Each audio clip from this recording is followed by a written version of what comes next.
And of course it's raining. I guess this is gonna be one of those videos that people fall asleep to. Well, that was a movie. Hello and welcome back to Simon's Rants. I'm Simon and I just saw the new Super Mario Brothers movie made by Illumination, of course starring Chris Pratt, Charlie Day, Jack Black, Seth Rogen and a bunch of other people.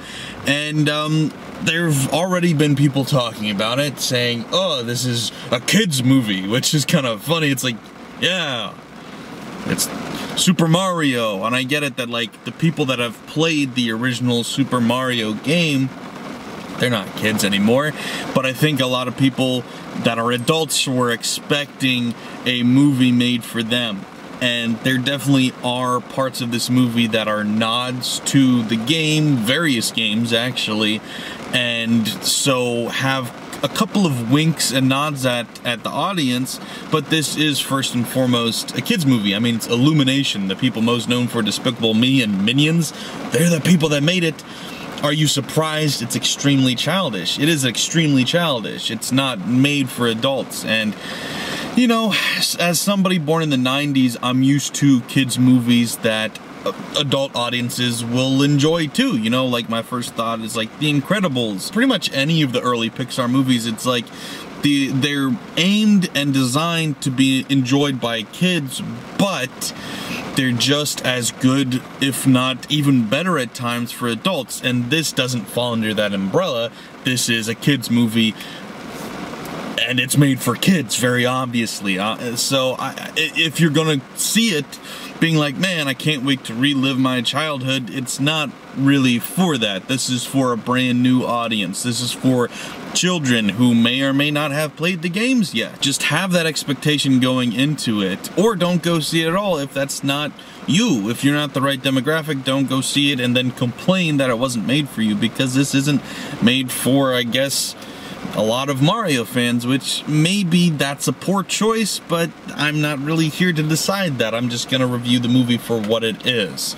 So, getting to the Chris Pratt thing, a lot of people were very annoyed that they got Chris Pratt to play him, because once the trailer came out, even before the trailer, people were like, as Mario? Is that really gonna work? And then the trailer came out and everybody was like, he doesn't really sound like Mario. And then there was people saying, well, he couldn't sound exactly like Mario for a full movie. That would get really annoying. Like, it's this over-the-top caricature voice that would just be frustrating to listen to. And I do understand that to an extent.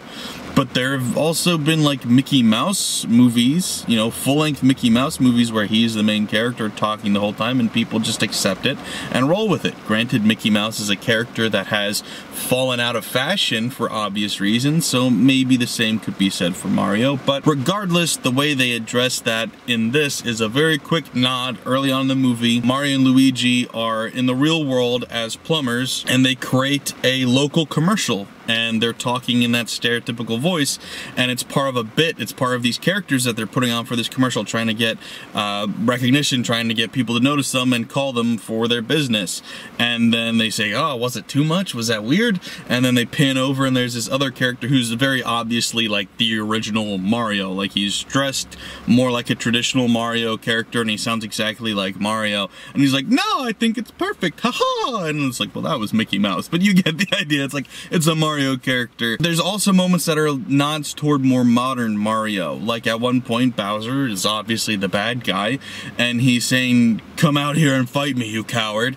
And the animation that he does while screaming at Mario is the challenge animation. If you've ever played Smash Bros, it's the thing that Bowser does when he's challenging an opponent. When you do a little emote with him, that is the emote that he does. So it's like there's moments like that throughout that are fun to notice. There's also an obvious nod toward Luigi's Mansion. Plenty of that to go around. And it's also done in a way, like the moments I just mentioned, that aren't forced. Like, there are obvious moments that are nods to the audience and people who will get it, but if you're a child, you won't be like weirded out by what was that moment, it felt out of place. It just flows naturally with the story. So all of that being said, all of those positives being said, I didn't really like this movie. Not that it was bad, it just wasn't good either. I'm kind of left feeling indifferent after it. Like, to me, it was the epitome of mediocrity. Like, the plot really just felt like a cliff notes of a plot rather than an actual plot. Like everything that happened just kind of happened, and there was plenty of nonsense that happened where it's like, well, why would they do that? And you keep reminding yourself, well, it's a kid's movie, so stuff just happens. But like I said, I kind of have a high standard for kids' movie because of stuff like The Incredibles. The Incredibles is a legitimately good movie. This is not. I won't get into specifics quite yet because I do want to make there be a separate spoiler section just in case anybody really cares.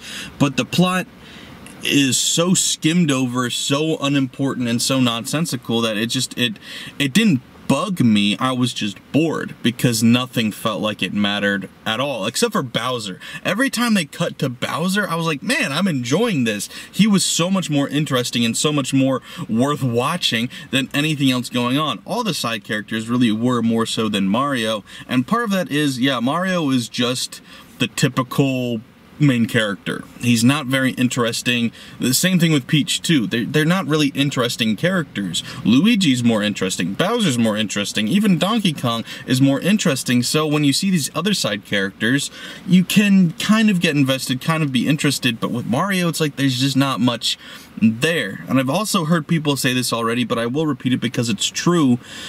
Peach in this isn't really Peach. She's kind of more like Daisy, and in case you haven't played the games or you don't really know what that means, Peach is always getting captured. She's the damsel in distress. The original, like, damsel in distress, just this princess getting caught every time, and Mario has to go save her. And yeah, in Mario Olympics and Smash Bros, she can do stuff, but she's always very girly, always very feminine, like, very high-pitched and ha-ha, hoo-hoo, when she's doing things.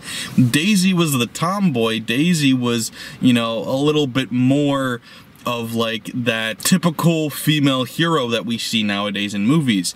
And for some reason in this movie, they completely eliminate the Daisy character and give Peach most of that personality. I get why you would do that from a marketing standpoint, because, you know, you have to give little girls a heroic woman to look up to nowadays in every single movie. You can't have a damsel in distress ever.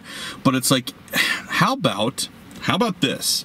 You keep Daisy because she is that strong female character that she already was, and then you make Princess Peach still be feminine, still be really girly, but be emotionally strong or mentally strong or something. She doesn't have to be an action hero to be a good role model for little girls. Making role models for little girls be this stupid stereotype every time is really boring, really tired, and really just pointless at this point, because we've done it so many times and it's not even a good role model. It's just, hey, look, we can do big action things too. And it's like, okay, if you really want that, put Daisy in it. And then if you want a good, well-rounded character, make Peach a little bit more intelligent, or make her a good queen or princess, I guess, but like make her on a political side have good ideas or good tactics, or maybe she could just come up with plans or something. I don't know. Just don't make her not her.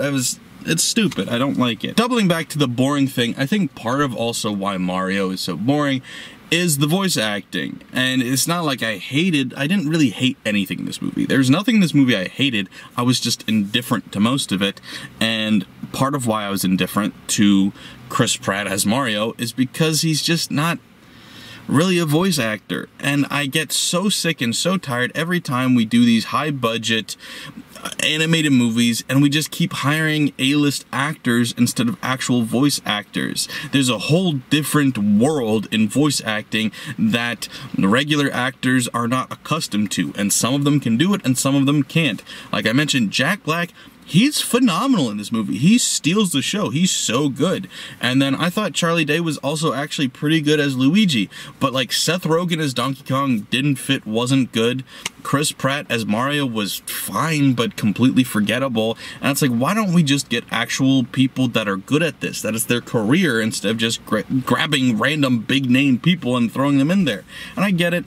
Disney does it too, everybody does it anymore, but it's really not necessary. But anyway, yeah, so to me, it's not a bad movie. I'm not going to remember a damn thing about it at all. It's so forgettable and so mediocre. And I'm sure kids are going to like it. They seem to like it. I was in a packed theater on opening night, way too many kids in there. It was, you know, people talking the entire time, but it's a kids movie, that's what happens. completely fine, and they seem to enjoy it, but like, it's just, I don't know, I don't see it as being, even for kids, a movie that they're going to remember into their adulthood and be like, oh, that classic movie I grew up watching. I don't think that's going to be the case, because there was plenty of movies that I liked as a kid that I grew out of. I'll be honest, I liked The Lion King 2 more than The Lion King 1 when it came out. Why? Because I was a dumb kid, and I just liked things that were new. I liked flashy things and new songs and fun stories or whatever. And yes, The Lion King 2 isn't a terrible movie, but it's so forgettable and it's so bland when you go back to it, other than a couple of song numbers that are really good. And now, as an adult, I loved The Lion King 1 as a kid. I've said before how that was one of my favorite movies as a child. I watched it every day for like 3 years straight or whatever it was. There was a brief point in time when I actually thought the second one was better, but now as an adult looking back, I'm like, that's the one that stuck with me. I love that one more. That one of the best movies ever made. And so I can see kids watching it and enjoying it and go, that's fine, but that's a Lion King 2. People aren't going to remember that forever. It's not going to impact people's lives, you know? Like, The Lion King made people want to make movies, become animators, become Broadway singers and shit. Like, this isn't gonna make anybody want to make movies, you know? Because nothing about it felt inspired or original in any way. So, yeah, I mean, it's a fine pastime for children, but parents will only really get the jokes in there that are nods and winks to the camera for, you know, the video games. Other than that, you're not getting anything out of it other than Bowser being pretty enjoyable. So, yeah, it's a 5 to me. It's fine. It's in the same realm as the Sonic movies that we've been getting. I will say the Sonic movies have higher highs and lower lows. This is just kind of mediocre the whole way, whereas Sonic at some points, it was actually pretty good. And then other moments like, wow, that was so bad. This is just kind of even keeled the whole time, mediocre. So that's what I did think. Without spoilers, I am going to get into spoilers now. Not that there's a whole lot, but there's a couple things I can talk about. So yeah, stick around if you want, or not. Just please remember to like, share, and subscribe if you're new here. Thanks, guys. Bye. So, spoilers. Yeah, the whole end of this movie just really felt like we're just, I don't know, checking off things rather than doing an actual story, and it didn't make sense at all. So Bowser's whole thing is that he wants to marry Peach, and if she refuses, then he's just gonna blow up the kingdom. And so she refuses, but then he threatens to kill all of the Toads. So she says, all right, fine, I will marry you if you promise not to hurt them. And he says, okay. And then they're at the wedding, and then she says, oh, you really thought I was gonna marry you? And beats up everybody, freezes him and stuff, and it's like, oh, okay. For a second there, I actually thought we were going to do the damsel in distress thing. Silly me. We're just having her beat up everybody. So it's like Sonic, Mario and Donkey Kong are on their way to save the day, and it's like, she's handling it. So why do they need to even come save anything? She's fine. But anyway, they do get there and they help, and then Bowser sends out this missile that is gonna blow up, you know, the world. And so Mario flies over because he's got the suit that can help him fly, and he's trying to distract the bomb. Eventually he does, so the bomb starts chasing him. It's one of those rockets, you know, with the eyes and the mouth, if you know what I'm talking about. It's chasing him all around, and then as he's running away, flying away, he sees the pipe that brought them there to this world, because they're from the real world, and then got sucked through a pipe into Mario World, the Mushroom Kingdom. He goes, oh, I know what I'll do. I'll trick the bomb to go hitting the pipe. Why? Isn't that your one way home? What are you thinking? I don't understand. So, like, and even if you're thinking, oh, well, the bomb will just go through the pipe, yeah, it will go back to your world and blow it up, you damn idiot. That made no sense. And like, I'm trying to be kind because it's a kid's movie, but seriously, what? Even, who would ever think that? Why would anybody ever do that? That's so dumb.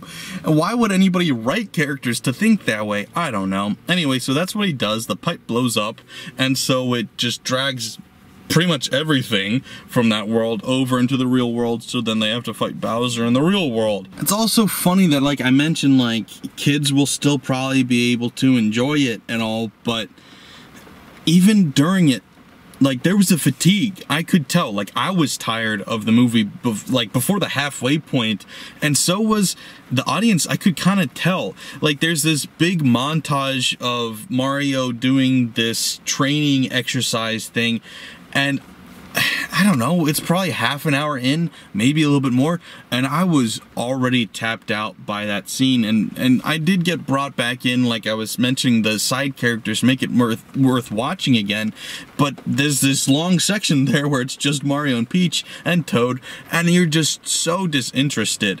But what I really noticed, it wasn't just me, it was the audience too, was they repeated several jokes. Like, they did this slow-mo thing where Mario is flying through the air and he goes, "Mamma mia!" in slow-mo. Got tons of laughs from the audience the first time. They did it a second time, there was not a single laugh in the whole crowd. The crowd was just like, And like I said, children here, they're not judging this movie. They're not, you know, going like, this is a complex story and I wonder what this... No, they're just giving an honest reaction. That's why seeing kids' movies with children is the best way to watch them, because you get their unadulterated, uninfluenced, automatic, genuine response, and that was their response, was nothing. They were bored by that point. And there was multiple jokes too, where Illumination does this a lot of animation studios do this, but Illumination particularly loves this kind of joke where, like, everything is going great and, like, haha, so look at the camera, aren't we doing great? Bam, something happens.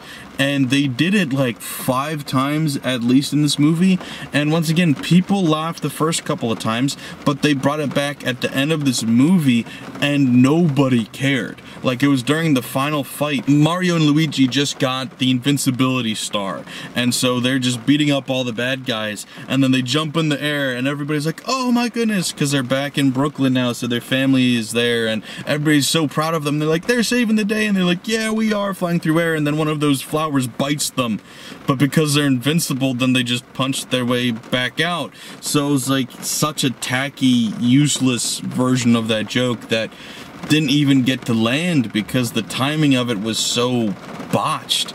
So yeah, there's a fatigue of this movie that, like, really sets in well before the movie's about to wrap, but especially by the end of the movie, even children were kind of over it. And I don't remember how long it is. How long is it? It's only an hour and a half. So yeah, it's not that long of a movie. So to have children kind of bored of it and tired of it before it even ends, because, like, let's look up. The Incredibles is 2 hours long. When I saw that in theaters, was never bored for 1 second. And that came out 2004, right? 2004, so I wasn't even 9 yet. I was still 8 when that came out, because that came out in the summer, or like June or something, I don't remember when. But it came out before I was 9. I was 8 in the theater, and I was enraptured into that story. At no point was I bored, at no point did I want it to end. I remember when the movie ended, when it cut to credits, I was like, oh, I wanted them to keep going. I wanted to see what was gonna happen with the Underminer, you know? That's not the case with this, and this movie's a whole half hour shorter, so yeah, this just isn't, it's not quality. It's not. So yeah, I think that's it. I think I'm tapping out. My brain is tired, and I have to go back in to see Air, the shoe movie. What a double feature. Wish me luck. Thanks for watching, guys. I hope you enjoyed this. If you did, please leave a like, comment what you thought. Also, if you're new here, please subscribe. All of those mean so much to me. Thanks, guys. Bye.